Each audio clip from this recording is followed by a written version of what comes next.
1. Context. The school I go to is well respected in my country, so it was not uncommon for venues to request to display a student's work or to ask for students to sing live for them. On the occasion in question, the largest art gallery in the country, Gallery X, had asked my school to submit inspired art to be out on display. The school agreed and said that they would submit 5 pieces of work, 1 per year for years 9 to 13. Back to the story. I hated art growing up, but it was a mandatory subject until you got to choose your subjects in year 10. Needless to say, I dropped the subject ASAP. Despite hating the subject, I still put effort into my work, and some of it wasn't that bad. However, at the time I would not hide away from expressing my views when we were given a task that I didn't see a point to, even if the teacher was in earshot. Needless to say, my relationship with the art department faculty wasn't the best. My teacher at the time particularly had it in for me. He was one of those teachers that has the view that their subjects should be your most important subject, regardless of your future ambitions. If he thought that you weren't prioritizing art, then he would make your life hell. Yet again, I hated art as a subject. He knew this, but I would still do any work set to the best of my ability.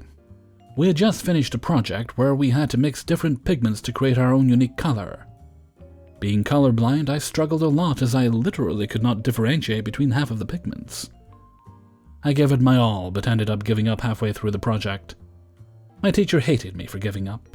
In his defense, he had tried to make it as easy as possible for me, but I hated the subject and saw a way out, so I took it. My teacher was beyond mad. When we went to hand in the project, he gave me a lecture about how I need to put in more effort and work harder, because the quality of work was unacceptable. Remember, I literally couldn't see half of the project.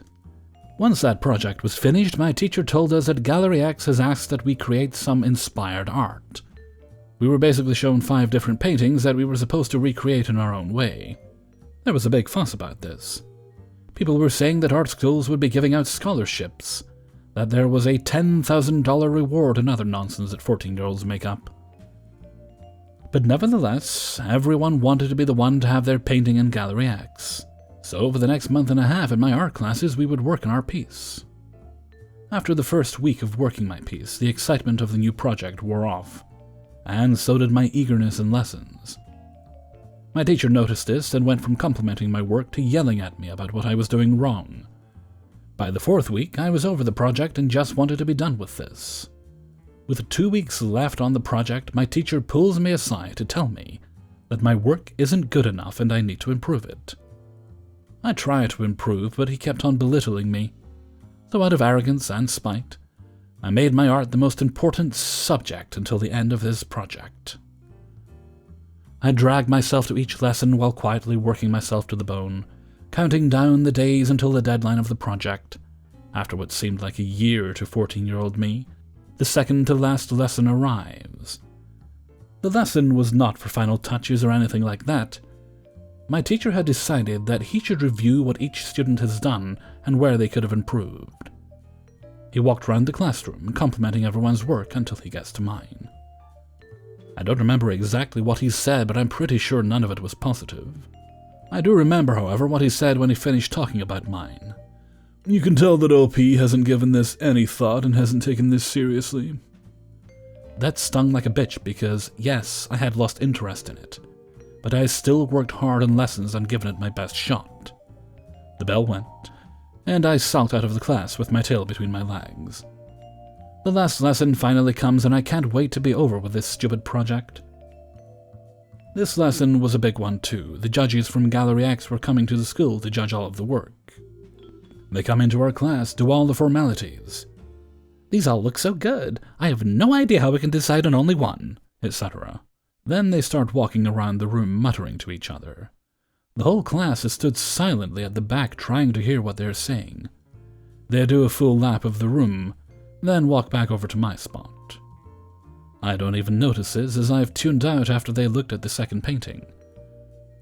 They then ask the teacher whose work they stood over. He looks at them almost in disbelief as he gestures to me. I snap out of my daydream and just smile politely with no idea what is going on. The judges then confer for a while, whilst my teacher and I frantically try and figure out what is going on. Finally, after about 5 minutes of mumbling, they say that they want to shortlist it to potentially be shown in Gallery X. I look on at them in shock, then smile again politely and say thank you. I cannot begin to describe the look on my teacher's face. I don't think I have ever seen someone more confused, angry, and disappointed all at the same time. My teacher then begrudgingly thanks the judges and walks them to the door. He thanks them again as they leave, then stumbles back to the class. He doesn't even congratulate me on my work, he just defeatedly says, "Good work, everyone. As a reward, I'll put on a documentary for you all to watch." He did just that, not saying another thing until the end of class. Later on that week, I got an email from Gallery X asking for permission to display my work, to which I happily said yes. To sum it up, that work that he disrespected and said that no effort was put into was selected from 192 others, got featured in the biggest art gallery in the country. 2. I work at a paint factory where we make batches of around 5,000 pounds, sometimes more. We have to use forklifts in order to lift the large tanks that we make it in order to package it. I got my forklift license a couple of years ago and have performed nearly every forklift task that we have to do, hundreds of times. There are only 2 out of 12 workers without their forklift licenses at the plant, and those 2 are being trained. About a year ago, we created our safety committee, and I am the member for the back of the warehouse where we make and package the paint, and where most of the workers are. We look out for any safety concerns, and if someone else has a concern or needs to make a report, we deal with that. We also do monthly and annual inspections of the premises. So our lead hand treats everybody like absolute garbage, and the boss does nothing about his behavior, his attitude, or the mistakes that he makes, because they have known each other for over 30 years, including the job they worked at before here. They have been here around 20 years. We're about to start packaging an oil-based paint into 5-gallon pails, like we always do. I lift up the forklift with the tank so that we can get a filter on it, and then once the others are out of the way, I start going up more so that I can line it up with the trough, like I have done a few hundred times with no issue. This time, however, I had put a bit too much pressure on the gas pedal, and the tank went up too fast, so I stopped it before it got too high. Doing so, however, is also dangerous, because it's about 6,000 pounds of weight in the air above the workers. Stopping it too fast could tip over the forklift and the tank of paint, causing possible heavy damage and possibly injuring someone. Going too high could also have the same result. So I slowed it and let it sit for a moment just to make sure everything was stable. The tank was not too high, the forklift didn't tilt, wobble, or make any bad sounds, and everything was perfectly fine. Lead hand backs up with his forklift in the other room and sees me checking it and begins to chew me out. I'm used to this, as are most other co-workers, because he will yell and scream and get pissed off at anybody who does anything even minutely wrong, or in a different way than he has done for 20 years. He repeats himself multiple times telling me why it is unsafe, which I had already acknowledged and stated that I realized what I had done and what negative effects it could have had. He goes back to the other side and then comes over once more to repeat it a few more times. All I can say is I am well aware, as I continue getting everything ready for packaging. He takes this personally as if I killed his dog, goes to the boss and tells him the forklift's back tires were lifted off the ground and that we have to stabilize it, otherwise it would have fallen. The other 2 members of the safety committee started an investigation, talking to the guys that were there. Only one had seen what happened, and he stated that everything was fine and that we didn't need to stabilize, nor did the tires lift off. A week later, we start getting the packaging ready, and I get onto the forklift to get it prepared. LH comes running over saying that it's a safety issue, and that he is driving. I tell him I'm more than capable, and his response is that he needs me, not the 3 other guys standing there who normally do it, to guide him forward. I just go along with it until after the packaging is done, and then I say to him that because he stated that it is a safety issue, I need to bring it up with the other committee members so that they can start an investigation on how to mitigate the safety issue and make it more safe, as is my job whenever someone has a safety concern or issue. His response is aggressive at first, telling me he doesn't care, that it's already done, go ahead, etc., until he tells me that the boss told him that he was to be the only one lifting up tanks from now on. I tell him that's fine, but I still need to bring it up with the committee since he stated it was a safety issue, and he just grumbled and walked away. Since then, anytime we've had a tank to lift, anywhere from full to empty, I stand there and wait for him to come and do it. Sometimes telling him to come do it, and whenever he tells me to do it, I just repeat what he said about the boss stating that he was the only one allowed to do so, and continuing to wait until he does it. This is an ongoing thing still, and it will be for a very long time, unless we are told otherwise by the boss. 3. This was about 6 years ago now. At the end of high school and for a couple of years afterwards, I worked at a high-rank grocery store chain in the Midwest. I had worked my way up to the service desk position, where we sold cigarettes, lotto tickets, high theft risk items like baby formula, and settled coupon disputes and refunds. Quite frankly, I loved my job. All the co-workers got together great, but we had this terrifying HR manager who is the Karen of this story. She sported the classic Karen haircut, very intimidating presence, had a forced cheeriness, and I believe she was a raging alcoholic, but that's neither here nor there. She's basically the only storm cloud at this job. Behind the service desk, we had a broom and storage closet. Karen was truly a force to be reckoned with, and everyone feared being in her line of fire. She would nitpick employees on anything she could. Myself and the other service desk employees had taken to using the broom closet to store personal belongings, as it was safer than the break room. Things went missing sometimes, kids are dumb. When Karen discovered we were storing our bags and lunches there, she made a point to pull us aside and inform us that this closet was not, under any circumstances, to be used as personal lockers as we have those in the break room. And the stuff is in the way and slows productivity, blah blah blah. Whatever. I'll keep my valuables on me. We all agreed to not store our things in the closet anymore for fear of being written up. Fast forward about a month, I'm going through my shift close duties and get to the part where I sweep the floor behind and around the service desk. I head into the broom closet to retrieve the broom and dustpan, and what am I greeted with? A purse and a grocery bag. Upon further inspection, I recognize the purse to be Karen's faux designer purse. You have got to be kidding me. I check the grocery bag, and it has 10 packs of cigarettes in it. 10. Nobody buys 10 packs of assorted cigarettes, so obviously my snooping does not end there. I check the date codes and find all of the cigarettes are just barely expired and unable to be sold. I'm not sure if it carries over to other places, but in my state, expired cigarettes cannot be sold and must be returned to the proper vendor. Some federal law about a controlled substance or something. I don't know. I'm a teenager.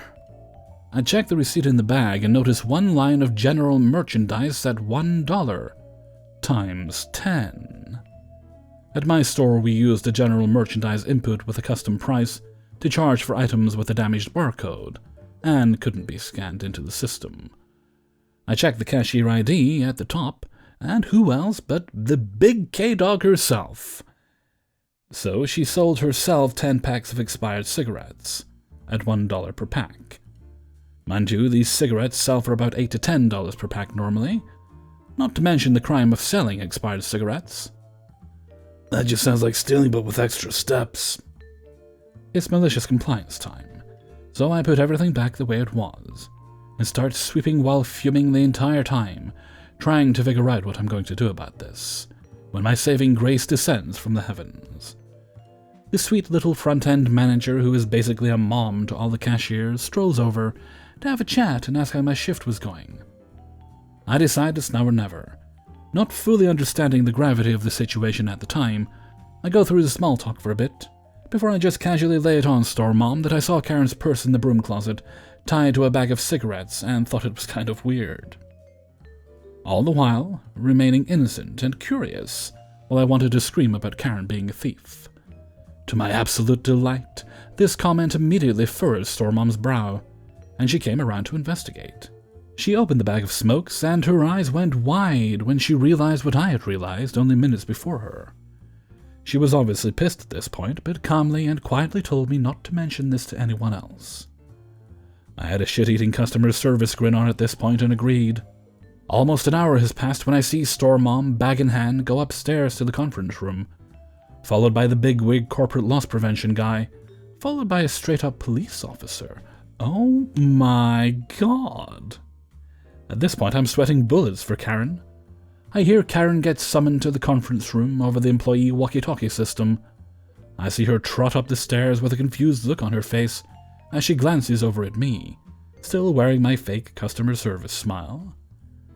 About another hour goes by and my shift is about to end, but you better believe I am not going to miss the end of this.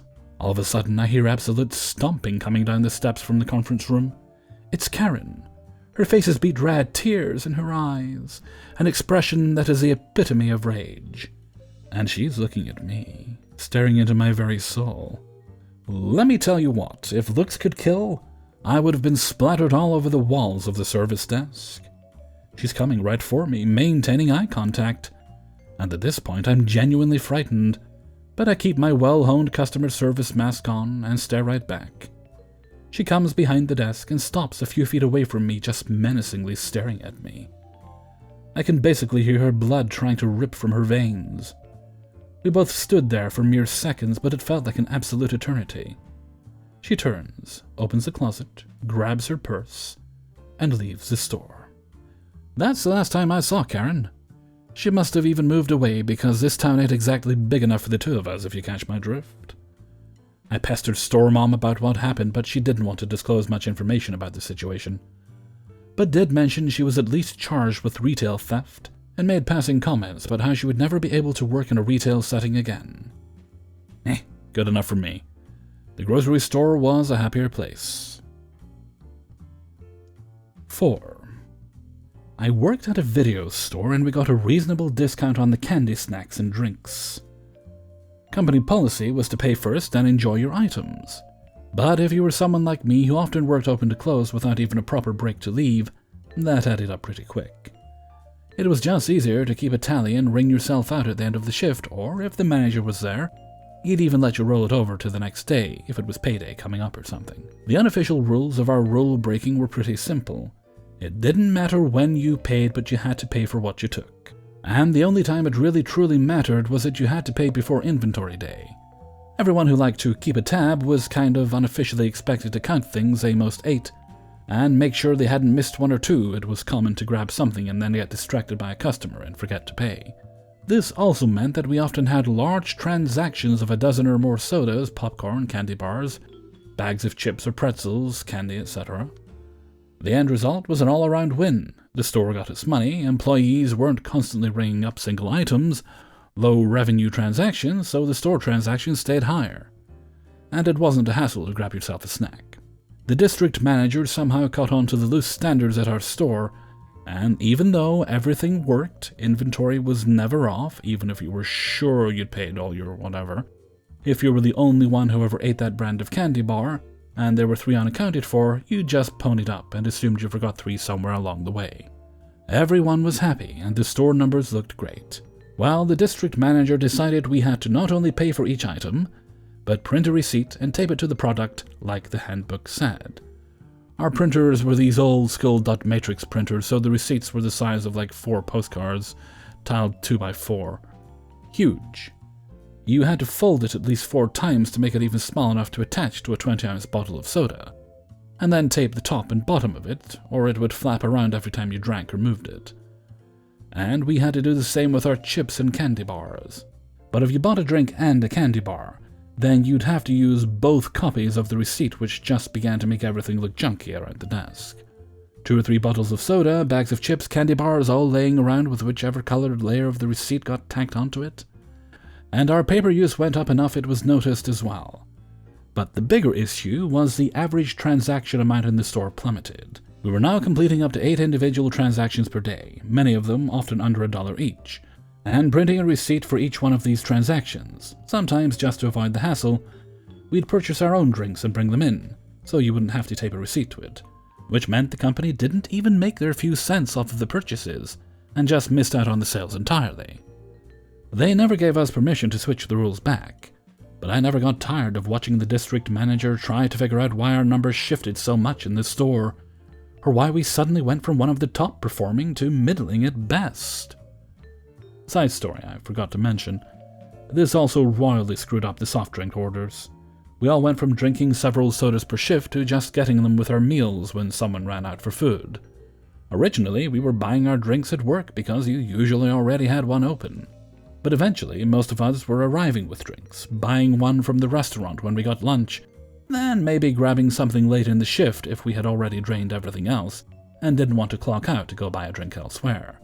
It was a few months of the soft drink delivery guy coming in to nearly a full case and even having to haul away a few things that weren't sold in time before he asked what was up, and we had a good chuckle.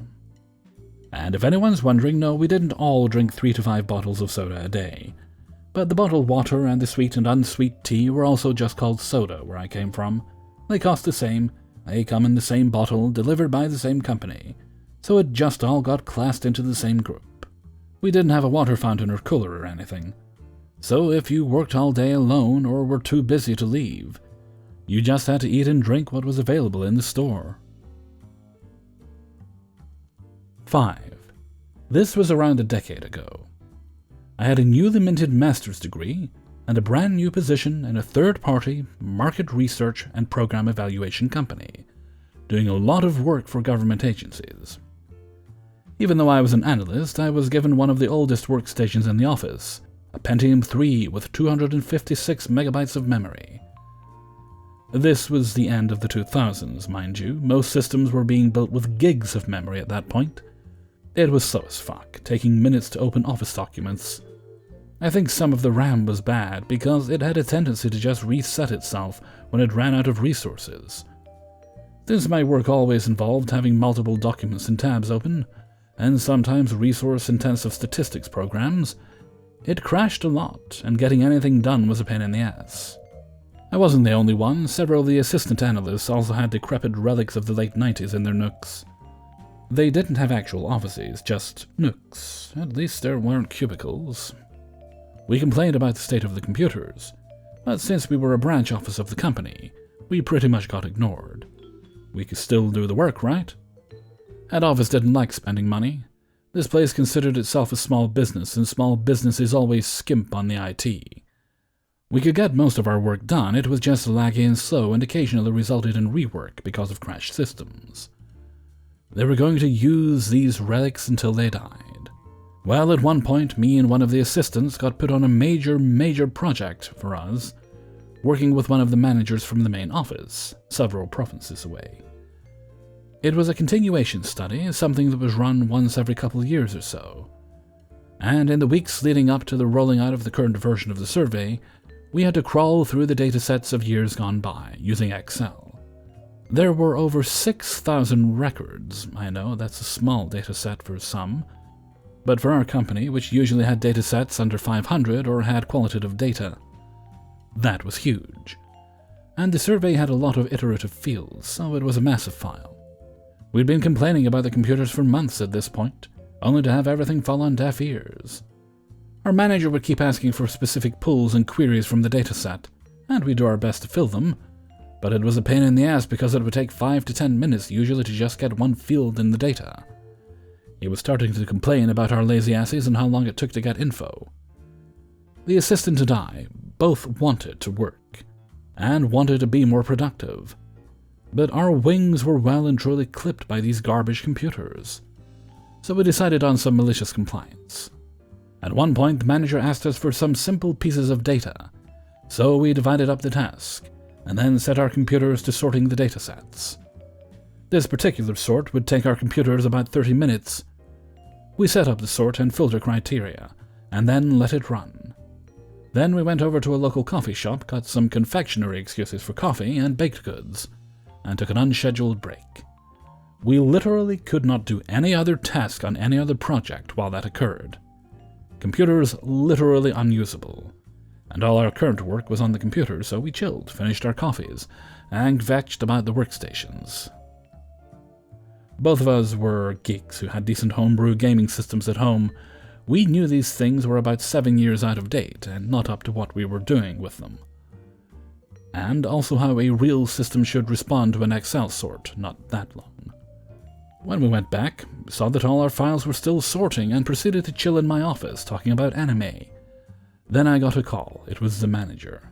He was wondering why we hadn't gotten him that simple data request yet, and why we weren't responding to emails. I don't remember the exact conversation. This was more than a decade ago, but it went something like this. "I've been emailing you, why haven't you responded?" "Oh, sorry, we've been running that sort you requested." I took half and assistant took the other half, and we're both trying to get it. We can't access our emails until the sort is done, because our computers won't respond. "But that should have been done ages ago. Why is it still running?" "Well, the computers just don't have the resources to sort that many data fields. I've got 256 megabytes of RAM, and I think it's a Pentium 3. There was a moment of silence on the other end of the phone. The manager also knew a thing or two about computers. "What?" "Yeah," my assistant piped in. We were on speakerphone. "These things are older than God. It usually takes 5 to 10 minutes to get your data, and that's why we're being so slow to get back to you. We thought we'd make things faster and split the search up between the two of us, but it's been 20 minutes and the progress bar is still like only 70%. I piped up. "Hopefully the RAM fault doesn't kick in and reset my computer. I hate it when I have to redo a query. I've closed all other programs except Excel until it finishes, but it's a little iffy." Our manager was silent again. Then he told us to send him the information when we could, and he'd get back to us. On Friday that week, we came into the office to find boxes of computer stuff being set up in our offices, and one of the local managers saying, "Hey, Erihu and assistant, you guys are getting new computers. Head office had them purchased and sent down." It was only me and the assistant. I guess the head office manager had pulled some strings and demanded that we have IT equipment that was capable of doing the work we'd been assigned. Eventually, the others in the office got upgrades because the company realized they were not saving themselves any money when people they paid $200 a day were spending half a day waiting for computers to respond, or redoing work lost from crashed systems. The assistant and I went on to really nail the project with fast response times and good work. The difference in productivity with the new systems was immense, and now I had a computer that could have other programs open at the same time, including my favorite radio station, Score.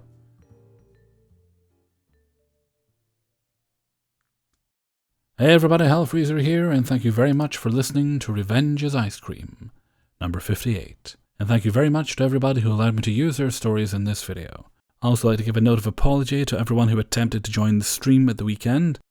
It was beyond my control, essentially, as my internet speeds are less than quarter of what they should be. So, that was Saturday when I learned it had gotten that bad. I'd noticed it was, maybe a little slow here and there throughout the week. I'd noticed in maybe the past couple of weeks that I'd be trying to upload stuff and stream at the same time, and it really was a bit difficult to do that when it shouldn't be. The service I pay for is quite capable of doing that with no problem at all. But it was getting a little buggy, and essentially it was my service. So I phoned them up, which also meant that I wasn't able to stream and talk to people in Discord, so I wouldn't be able to stream a game at the same time. Ended up just playing a game without streaming it, which was fun, but it's not quite the same thing. Anyway, I did phone the internet people up the next day, and they said they think it's possibly the hub. I think it's more a problem on their end, to be honest with you, but the hub is rather old, so they're sending me a new one through a delivery service, and that'll be here sometime this week, apparently. So I'll get that installed when it arrives, and we'll see if it improves things. Interestingly, I did check the speed today, and while it's still not back to normal, it is now currently about half of what it should be. So that is an improvement from where it was, which kind of lends a bit more credence towards it's more on their end than my equipment kind of thing, but we'll see. We'll see how it goes. Maybe they've upgraded their equipment so much that my older equipment just can't handle it. So I'll install this new hub and we'll see. Okay, and with that, I'm going to head off for now. So until next time, thank you very much for listening, and take very good care of yourselves.